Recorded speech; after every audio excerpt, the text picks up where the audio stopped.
पिछले एपिसोड में आपने देखा कि कहानी अपने आखिरी पड़ाव पर आकर चलने लगी है, जिसमें मिहिर आखिर अपने बाबा अर्जुन से मिल ही गया। वहीं दूसरी ओर नागलोक के नागराज को उनकी नागमणि वापस मिल गई और नागरानी होश में आ जाती है और इस तरह ध्रुव का परिवार पूरा हो जाता है। पर अब बारी थी मिहिर की उसकी माँ से मिलने की। क्या कहानी में आज मिहिर और उसकी माँ का मिलन हो पाएगा या ये अधूरा रह जाएगा? जानने के लिए देखते रहिए आज का खास एपिसोड। मिहिर को अपनी माँ के लिए तड़पता देख सब लोग दुखी होते हैं। मिहिर, अगर माँ को मेरे बस में होता तो मैं माँ के लिए अपनी सारी शक्तियां छोड़ देती। ये बात सुनते ही अंजलि के दिमाग की बत्तियां जलती हैं। एक आइडिया है। क्या अंजलि आंटी? अगर नागमणि की शक्ति शिवानी का पता लगा सके तो, क्योंकि नागमणि और शिवानी का संपर्क सालों पहले हुआ था, जिससे नागमणि शिवानी की नाग शक्तियां पहचानती है। ये सुनते ही मिहिर खुश हो जाता है, मगर उसके लिए हमें नागमणि को पृथ्वी लोक के पास ले जाना होगा, तभी नागमणि शिवानी कहाँ है हमें दिखा सकेगी। ये सुनते ही नागराज का मुंह बन जाता है। बाबा, इन्हें नागमणि दे दीजिए, अब ये मेरा भी परिवार है और उसे हमारी जरूरत है। बाबा नहीं, एक बार फिर से पृथ्वी लोक पर नागमणि का जाना नहीं, मुझे विश्वास नहीं है। स्वामी, आपने देखा ना, जो चीज हमारी है वो हम तक लौट कर जरूर आती है, भले ही उसमें देरी ही क्यों ना हो जाए। इसलिए आप फिक्र ना करें, नागमणि को अब कोई भी खतरा नहीं होगा। और अंजलि नागमणि को लेकर बाकी लोगों के साथ पृथ्वी लोक पर आती है। हे नागमणि, अब हमें जल्दी से शिवानी का पता बता दो। आखिर उस कटकानंद ने शिवानी को कहाँ रखा हुआ है? वह परछाई कटकानंद में बदल जाती है। शाबाश मेरे चेले, शाबाश। और कमरे में शिवानी के पास एक लड़का खड़ा होता है, जो कि और कोई नहीं बल्कि अर्जुन ही था। अर्जुन और कटकानंद जोर जोर से हंसते हैं। और तभी अर्जुन केकड़े में बदल जाता है। तभी कटकानंद याद करता है। कटकानंद मंत्र फूंक कर केकड़े को अर्जुन के रूप में बदल देता है। जा मेरे केकड़े, जाकर शिवानी के साथ खेल। और केकड़ा अर्जुन बने हुए बेहोश शिवानी के पास जाता है, जिससे कटकानंद ने गुफा के भीतर रख दिया था। शिवानी उठो, जल्दी उठो। शिवानी होश में आती है और अर्जुन को देखकर उससे लिपट जाती है। अर्जुन, तुम यहाँ? और वो दुष्ट पापी तांत्रिक कहाँ गया? शिवानी, मैं उससे बचकर तुम तक तो पहुंच गया हूँ, अब हमें जल्दी यहाँ से निकलना होगा। हाँ जरूर, जल्दी चलो यहाँ से। और केकड़ा धोखे में शिवानी को गुफा के पिछले रास्ते से लेकर जाने लगता है। कटकानंद दूर खड़ा यह सब देख रहा था। देखा, यही था मेरा सबसे बड़ा मोहरा। और शिवानी अर्जुन के साथ भागने लगती है। तभी अर्जुन थोड़ा पीछे की ओर हटता है और उसके पीछे केकड़े के दो बड़े बड़े डंक निकल आते हैं। तभी शिवानी पानी पीने रुकती है तो पानी में अपने पीछे खड़े अर्जुन की भयंकर परछाई देखकर डर जाती है। फिर केकड़ा शिवानी पर हमला कर देता है और उसे घसीटकर अंधेरे रास्ते पर ले जाता है। शाबाश केकड़े, अब तेरा काम यही खत्म हुआ। तू अब अपनी दुनिया में लौट जा, आगे का रास्ता अब मैं पूरा करूंगा। वैसे भी नागमणि अब खुद मुझ तक चल कर आ रही है। नागमणि की असली हकदार नागरानी ही थी। उसके स्पर्श से उसकी ताकत अब फिर से लौट आई है। अब मुझे दुनिया का सबसे शक्तिशाली तांत्रिक होने से कोई भी नहीं रोक सकता। तभी कटकानंद जैसे ही मुड़ता है, केकड़ा कटकानंद के पेट में अपना डंक छुपो देता है, जिससे कटकानंद केकड़े के ऊपर ही लटक जाता है। ऐसा क्यों किया तूने केकड़े? क्योंकि मैं तेरी तरह मूर्ख नहीं हूँ, बेवकूफ तांत्रिक, और ना ही तेरा कोई गुलाम हूँ जो तेरी सारी बातें मानूंगा। इतनी सुंदर नागिन को छोड़कर मैं फिर से केकड़ा नगरी में लौट जाऊं? नहीं, हरगिज नहीं। अब तो ये नागिन भी मेरी होगी और वो नागमणि भी, और अब तू मरकर नरक में सड़ेगा। और कटकानंद अपने प्राण त्याग देता है। नागमणि से शिवानी का पता पूछने पर नागमणि में से एक तेज रोशनी बाहर आती है, जिसमें शिवानी नजर आती है, जो किसी जगह पर फर्श पर लेटी हुई थी। मगर आखिर ये जगह कौन सी है? तभी मिहिर उस जगह को ध्यान से देखता है। मैं समझ गया कि माँ कहाँ है। ये तो हमारा ही घर है।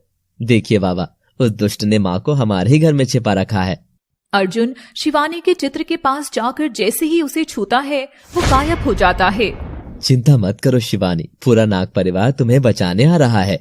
तभी गिरीश गले में खरखरी करता है। एक्सक्यूज मी गाइस, गिरगिट परिवार भी तो आपके साथ है। ये सुनकर सब हंसते हैं। तो साथियों, चलो चलें, आज हम जीत कर रहेंगे। कितनी अजीब बात है ना दोस्तों, शुरुआत में हम सब एक दूसरे के दुश्मन थे और अब सब एक ही परिवार है। और सब अर्जुन और मिहिर के घर की ओर बढ़ते हैं और अंदर जाने लगते हैं। गिरिक्षा, तुम और मृणालिनी बाहर दरवाजे पर नजर रखो। और वो दोनों वहीं खड़ी हो जाती हैं। बाकी सब अंदर जाते हैं। तभी गिरीश रुक जाता है। सावधान, मुझे यहाँ किसी और के होने का भी एहसास हो रहा है। गिरीश जमीन छूकर देखता है। मिहिर, तुम्हारी माँ शिवानी यहीं कहीं है, आसपास। पर आसपास तो सिर्फ दीवारें हैं और वह तो किसी भी कमरे में नजर नहीं आ रही। 1 मिनट आंटी जी, माँ है, यही है, उसी गुप्त दरवाजे के पीछे। क्या? कौन सा गुप्त दरवाजा? हाँ बाबा, घर में गुप्त जगह थी जो कि मुझे और दादी को ही पता थी। जब भी मैं बदमाशी करता था तो माँ से बचने के लिए यहीं आकर छिप जाता था, और देखो आज माँ को ही उस पापी ने यहाँ कैद कर दिया। तभी मिहिर जाकर दीवार खोलता है और जैसे ही दीवार खोलता है उसके पीछे शिवानी अपने नाखून बड़े करके खड़ी रहती है और तुरंत ही अर्जुन पर हमला कर देती है। दूर खड़ा केकड़ा ये देखकर हंस रहा था। शाबाश मेरी शेरनी, सबको नोच डाल एक एक को। शिवानी सबको जख्मी कर रही थी। माँ रुक जाओ, मैं तुम्हें चोट भी नहीं पहुंचा सकता हूँ। माँ ऐसा मत करो। शिवानी, मुझे पहचानो, मैं तुम्हारी दोस्त हूँ। शिवानी, क्या तुम अपने अर्जुन को भी नहीं पहचान रही? मगर केकड़े ने शिवानी को अपने काबू में कर लिया था, क्योंकि वह कटकानंद का सबसे ताकतवर मोहरा था जिसमें अनगिनत काली शक्तियां थी और वह अर्जुन का भी चेहरा नोचने लगती है। तभी अंजलि नागमणि बाहर निकालती है और अचानक से शिवानी के सर पर उसका स्पर्श कराती है। नागमणि के स्पर्श से शिवानी तुरंत ही होश में आ जाती है। अर्जुन, मिहिर, मेरे बच्चे, ये मैं क्या कर रही थी? मुझे माफ कर दो, मैं अपने ही परिवार को चोट पहुंचा रही थी। इसमें तुम्हारा कोई दोष नहीं है शिवानी। पारिवारिक ड्रामा, मुझे नफरत है ऐसे नाटकों से। मुझे चाहिए खून खराबा। लगता है अब मुझे ही तुम सबको खत्म करना होगा। ये सब इस दुष्ट केकड़े ने किया है। पहले ये अर्जुन बनकर धोखे से मुझे यहाँ ले आया और फिर अपने ही परिवार का दुश्मन बना दिया। बच्चों, आ जाओ, अब इसकी बैंड बजाते हैं। तभी केकड़ा सलाखा और विशाखा को अपने पंजे में जकड़ लेता है। तभी सब अपना आकार बड़ा कर लेते हैं। ध्रुव और अंजलि उछलकर केकड़े के मुंह पर मारते हैं, जिससे सलाखा और विशाखा छूट जाती हैं और सब एक साथ केकड़े पर हमला कर देते हैं। अर्जुन और शिवानी का क्रोध इतना भयंकर होता है कि वो विशाल नाग नागिन में बदलकर अपनी पूंछ से केकड़े के दोनों डंक जकड़कर उन्हें तोड़ देते हैं। जैसे ही केकड़े के डंक टूटते हैं वह एक पिद्दी से केकड़े में बदल जाता है और बाहर की ओर भागने लगता है। तभी गिरीश आवाज लगाता है, छोटी, हल्ला बोल। और इतना सुनते ही दरवाजे पर खड़ी गिरिक्षा और मृणालिनी केकड़े को पांव के नीचे कुचल डालते हैं और उसका काम तमाम हो जाता है। अर्जुन और शिवानी गले लगते हैं। आखिर हम फिर से एक हो ही गए शिवानी। हाँ, सिर्फ हमारे बच्चों की बदौलत। तभी अंजलि कटकानंद की लाश देखती है। और ये तो कब का ही नरक पहुंच चुका है। हाँ, मैंने धुंधलाई आंखों से देखा था कि कैसे केकड़े ने अपने ही मालिक को मार डाला था। किसी ने सही कहा है कि सबको अपने कर्मों के फल यही मिल जाते हैं, तो इसके साथ तो ऐसा होना ही था। माँ, ये सलाखा है, तुम्हारी बहू। बहुत प्यारी है मेरी बहू तो, और देखो ये रंगीन भी है एकदम। सब हंसते हैं। तभी अंजलि भी बोल पड़ती है, इसी घर में अंजलि और शिवानी की शादी हुई थी, तो क्या अब मेरी बारी भी आ सकती है?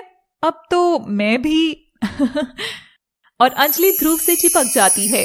सब हंसते हैं। क्यों नहीं, मैं तो कहता हूँ कि सब फिर से शादी कर लेते हैं। और अगले दिन सब मंडप सजाकर जोड़े से शादी करते हैं। अब अर्जुन की शिवानी के साथ, सलाखा की मिहिर के साथ और विशाखा गिरीश के साथ, वहीं अंजलि ध्रुव के साथ रिश्ते में बंध जाते हैं। गिरिक्षा और मृणालिनी सुरभि और नरेश के साथ ये देखकर खुश हो रहे थे। तभी गिरिक्षा बोलती है, भैया अब आपका लौटने का समय आ चुका है। लौटने का समय? मगर क्यों? वो तो आपको वहीं पहुंचकर पता चलेगा भैया।